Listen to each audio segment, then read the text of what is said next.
Guys, welcome back to the channel. So today I'll be showing you guys how to do a steering swap on a Toyota A7iii or a BRZ. This car is a early model, so without the cruise control.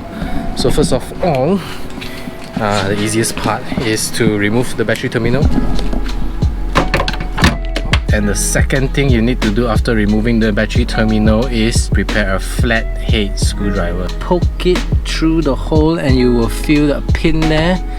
And once you push the pin, the airbag will just pop out. Repeat the same step on the other two holes.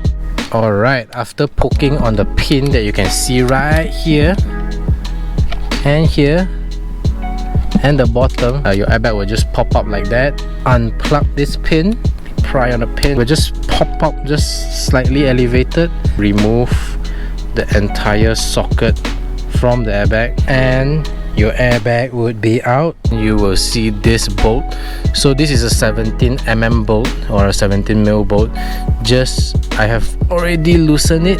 Just loosen it slightly. Move the steering so that it unbolts from the latches, and then you'll be able to maintain a straight position on your steering angle. Get ready your boss kit, which what I'm using today is the Works Bell boss kit.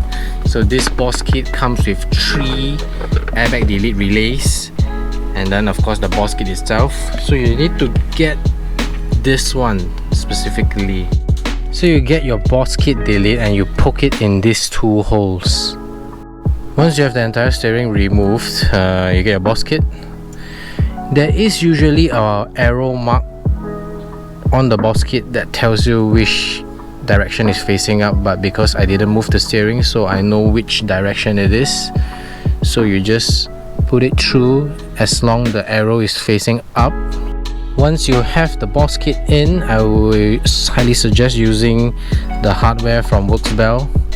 So you have a spring washer and a bolt. You put a spring washer in, and after that you put a bolt in.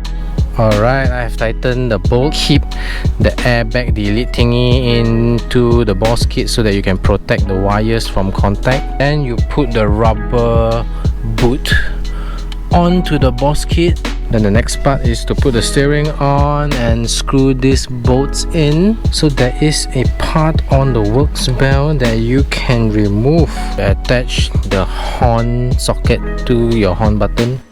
So this is how the steering looks after I install it. The horn button is in. And for the final step, just tighten back down the negative terminal on your battery and you'll be done. So steering is good, everything is nice and tight, and I guess that's the end. So make sure you like, share, subscribe to the channel, comment in the comment section below if you have any questions. I'll try to answer them, and I will see you guys at the next video.